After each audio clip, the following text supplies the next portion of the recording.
Well, I'm glad there was a break because Dr. Novak is a very tough act to follow. So, in my career as a cancer immunologist and pediatric hematologist oncologist, I've had to explain to many families that their child has cancer. And this is a diagnosis that always involves suffering from the disease and also suffering from the treatments. And about 25% of the cases, the child ultimately passes away, has death from the tumor. And childhood cancer is a terrible thing. And I think most of us would agree that it fits nearly all definitions of something evil. So in this presentation, what I'm going to do is introduce the philosophical problem of evil. I'm then going to discuss some of the molecular and clinical features of the most common form of childhood cancer called acute lymphoblastic leukemia. And because that's a long phrase, I'm just going to call it ALL. I'm going to discuss mutations as a key requirement for the evolution of life, and I'm going to introduce just a few concepts from Christian thought on the problem of evil. I timed it out. I think I'm at 23 minutes, so we should have a time for good conversation, which I'm looking forward to. So here's our question. Why does God permit children to suffer and die from cancer?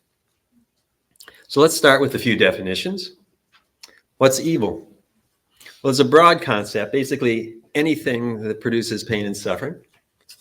And other times people will talk about evil in the context of philosophy, religion, pain and suffering caused by moral agents in their actions. What's suffering? Well, we all know it, but one definition is that it's an experience of unpleasantness or aversion, and often we perceive it as something as a threat to our existence. And it could range from physical, psychological, social, economic, or spiritual suffering.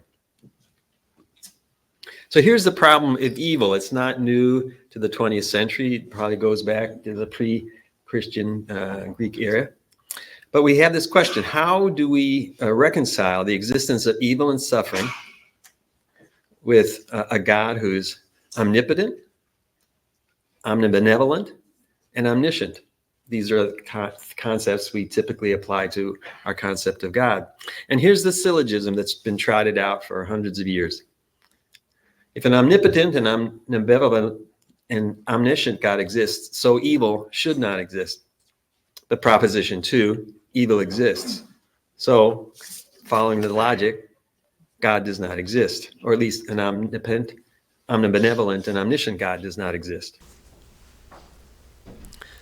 So let's talk a little bit about biology and cancer. What is cancer? And it's an uncontrolled and inappropriate replication of a genetically abnormal cell. And because of its uncontrolled growth, it destroys the tissue, the organ in which it arises. Many cancers also have the capacity to travel to other tissues. And when they set up colonies there, they destroy that organ. Ultimately, the patient dies of organ or multi-organ failure. It's a very, very common problem. We estimate that at least 25% of people will get at least one cancer in the course of their life. Childhood cancer is a relatively rare thing. It's very rare compared to adult cancers. In fact, in the United States, there are only about 10,000 new cases every year. And the spectrum of childhood cancers is different than adult cancers. The most common forms are acute leukemias, which is a bone marrow and blood cancer, central nervous system tumors, typically brain tumors, and lymphomas, which are cancers of the immune system. And there's been tremendous progress made in the last 100 years, and especially the last 50 years, in childhood cancer. And we're now at the point where we think about 80% of children who are ultimately diagnosed with cancer will be survivors. But there's a wide range of prognosis based on the particular type of cancer and really upon the genetics of the individual cancer. I think we're generally aware of treatments of cancer. I'm just going to talk broadly. Surgery's there. If you can cut the tumor out, you should. If you can't cut it out, we can radiate it and kill it. And we also can use what's called chemotherapy. Therapies, molecules can go throughout the body that can kill the cell. The durations of treatment range from a few months to 2 years. And I can tell you from doing this for 40 years, all the treatments involve suffering, perhaps sometimes more than that cancer itself. And even those who are cured have potentially long-term suffering involving second cancers, brain problems, heart, lung, fertility, kidney, and bone disease. So let's talk a little bit about one form of cancer, just to give us some particular things to focus on, ALL. This is the most common form of childhood cancer and accounts for about 25% of all pediatric cancer diagnoses. The tissue of origin is the bone marrow, and it arises from a primitive cell in the bone marrow that made some molecular decisions to start to become down a lymphoid cell. And these cells grow uncontrollably and ultimately destroy the bone marrow, producing problems with severe anemia, so you can't make red cells, severe bleeding because you can't make platelet cells to control bleeding, and severe infections because you can't make normal infection-fighting white blood cells. Generally, ALL is treated with chemotherapy, usually about 2 years, and there's terrible side effects from it, including infections, bleeding, anemia, blood clots, bone health problems, pancreatitis. But, there's tremendous gain from the pain. Cure rates for ALL are now approaching 85%. However, relapses are much more difficult to treat, and the cure rates for relapse disease are much lower. This is a cartoon that every medical student starts with and fears, because it kind of shows where blood comes from, and you're going to be given tests to tell me what exact name of this cell. But the point of this cartoon, it starts at the top. The most primitive cells in the bone marrow are called blood stem cells, and they are capable of basically indefinite reproduction. And they're guided in making molecular decisions, so they start to go down different developmental paths.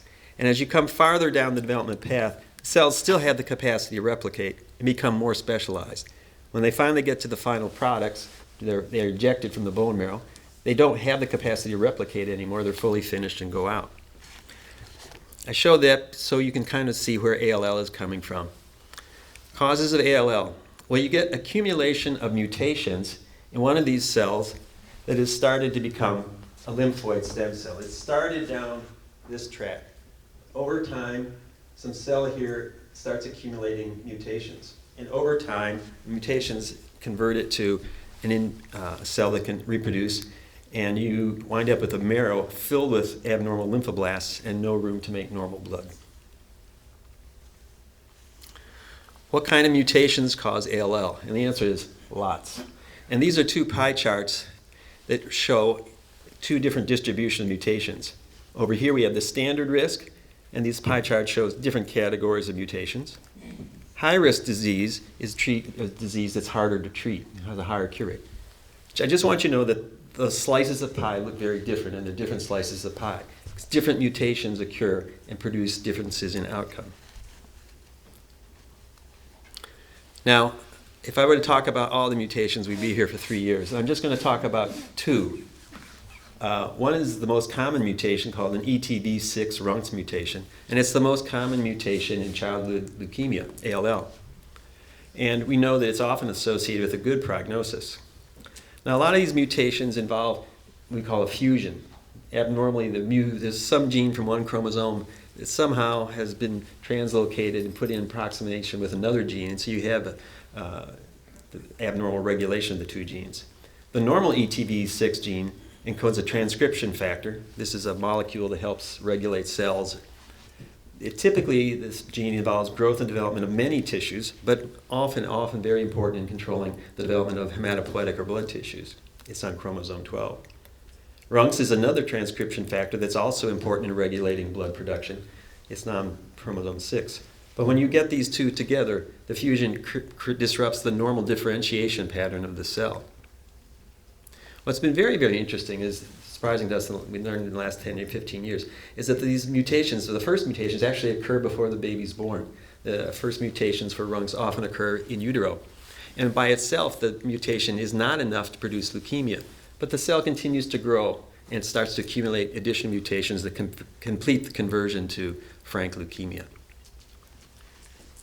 BCR-ABL is another widely known mutation. It was one of the first genetic problems identified in human cancers. In ALL, it's associated with very high-risk disease and very poor outcomes. The ABL gene is a protein kinase. It's involved in a lot of different cellular processes, including cell division, adhesion, differentiation, and response to stresses. It's normally on chromosome 9. The BCR gene is on chromosome 22. We really don't know what its normal job is, but when they're fused, you wind up with an unregulated tyrosine kinase that contributes to the immortality and aggressiveness of the leukemia cell. Well, mutations are bad, and the cell has processes to try to mitigate it. There are a variety of intracellular DNA repair processes, and I'm not going to go through those, but they're not 100% efficient. They're very efficient, but they're not 100% efficient. And we know from the human experience that patients who have defects or mutations in some of these DNA repair genes have higher rates of cancer themselves. The cell also has tumor suppressor genes. Basically, it's quality control. If the cell is stressed or is abnormal, the T53, which is now called the guardian of the genome, tries to fix it if it can. You can see here in the cartoon, there's stress in the top yellow box, P53 gets activated, and it tries to slow down the cell, tries to fix the DNA, and if that works, it gets back to work. If it's not repairable, it induces what's called apoptosis, which is programmed cell death, saying this cell has to be eliminated. Interestingly, there are mutations in germline mutations in this. These families would have high rates of cancers. And many leukemias, as they get more difficult to treat, acquire additional P53 mutations and become more lethal. So that's our background. So we've got a genetic disease caused by accumulation of mutations. And so how do we deal with this? Why does God allow these mutations to exist? Can we challenge this syllogism in some way? Well, I'm going to throw out a number of reasons that have been thrown out. I don't necessarily agree with these, but one argument is, well, maybe we deserve it. That sounds terrible. Yeah, and the argument of the syllogism assumes that all suffering is unjust. And certainly the afflicted child has committed no serious sin, and the individual child is our moral unit. Therefore, this childhood cancer is a terrible evil that makes no sense. But what if the individual human is the moral unit? Could evils be construed as collective punishment? If you read your Bible, especially in Genesis, there's some basis for that.